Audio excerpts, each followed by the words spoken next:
Bismillahirrahmanirrahim. Elif lam mim. Zalikel kitabu la raybe fih. Huden lil muttaqin. الذين يؤمنون بالغيب ويقيمون الصلاة ومما رزقناهم ينفقون وسواء عليهم أأنذرتهم أم لم تنذرهم لا يؤمنون لا تغن عني شفاعتهم شيئا ولا ينقذون إني إذا لفي ضلال مبين إني آمنت بربكم فاسمعون قيل ادخل الجنة وإن كل لما جميع لدينا محضرون وآية لهم الأرض الميتة أحييناها وأخرجنا منها حبا فمنه يأكلون وما تأتيهم من آية من آيات ربهم إلا كانوا عنها معرضين وإذا قيل لهم أنفقوا مما رزقكم الله فاليوم لا تظلم نفس شيئا ولا تجزون إلا ما كنتم تعملون. Şimdi bir dava adamı nasıl olması gerekir? Bir dava adamı, davaya sahiplik edenler Allah-u Teala'nın yolunda, izinde eğer kendini kabul ediyorsa bazı bedeller göze alması gerekir. Bu bedeller muhacerattır bazen. Bazen zindan köşeleridir. Ve bazen bunların zirve noktası dediğimiz şehadettir. Dava adamı şehadeti de, zindanı da, muhaceratı da göze alacak ki Allah-u Teala'nın bahsettiği o mükafatlara ulaşsın. Ne kadar da şehitlerimizin hayatında gözüküyor bu, değil mi? Birçok şehidimizden söz edebiliriz. Biz şehitleri bu yolun yolcusu olarak görüyoruz. Yakınlaşma olarak görüyoruz. Dolayısıyla eğer bu yola talip olan birileri varsa bazı şeyleri göze alacaklardır. Siz buna değişik şeyler diyebilirsiniz. Mal sevdası diyebilirsiniz. Rekabet diyebilirsiniz. Koltuk diyebilirsiniz. Kınama diyebilirsiniz. Tehdit diyebilirsiniz. Ve birçok şey diyebilirsiniz. Ama dava adamları bunu göze almalıdır. Çünkü bu bir sınır çizgisidir. Sınır çizgisi, sınama çizgisi. Her insanın üstüne çıkamadığı bir çizgi. Kimisi bir maraton gibi düşünün, aşamaları aşıyorlar, engelleri aşıyorlar.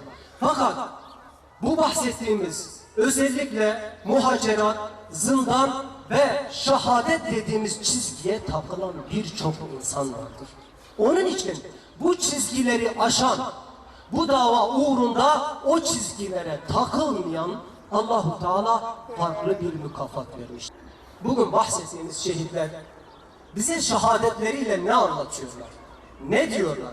Bugün Şehit Hatip abi kalksa, Şehit Salahattin abi kalksa, Şehit Abdülvahap abi kalksa ve emin olunuz şu anda bizleri dinliyorlar. Bize söyleyecek bir şeyleri var.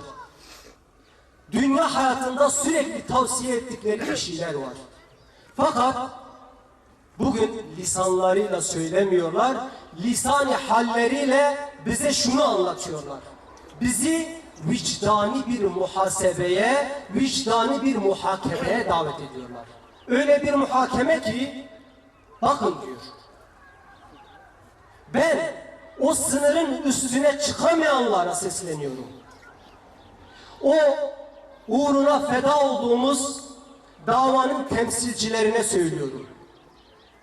Bizden isteyecekleri bu davanın sürdürülmesidir ve bizim vicdanlarımıza hitap ediyorlar.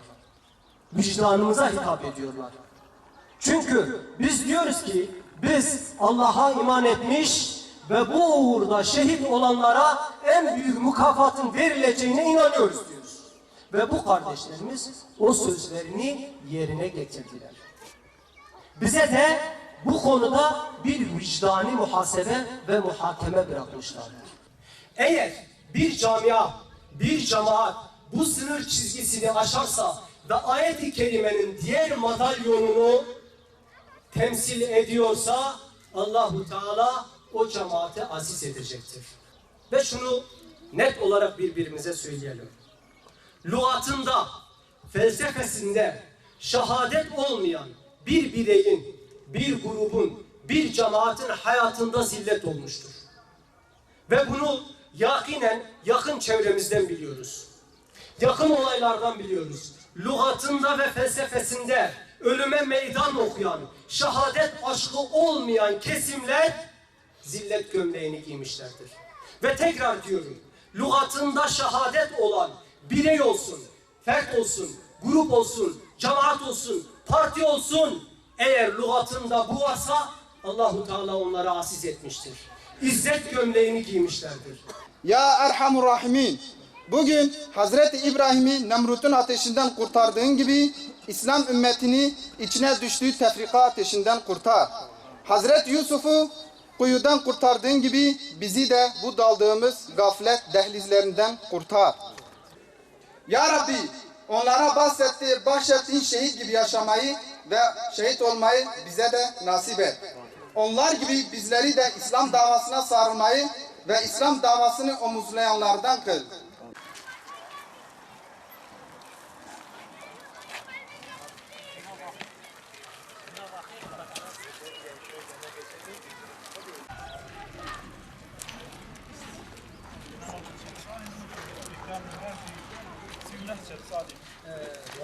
Allahümme salli ala seyyidina Muhammed.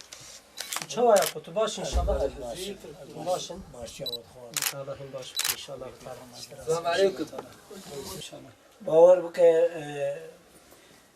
تقریبا مرن ببین تشکی شیرینه تعالی اری لیبله مرنا خطیب بمش شیرین Elhamdülillah. ایجا sebepsiz yani anka az meyvane tabim o hükümet bigri sermin ilamaz hatmen meyvaniyat ama İca kavi hükümete davasını kıyıyor.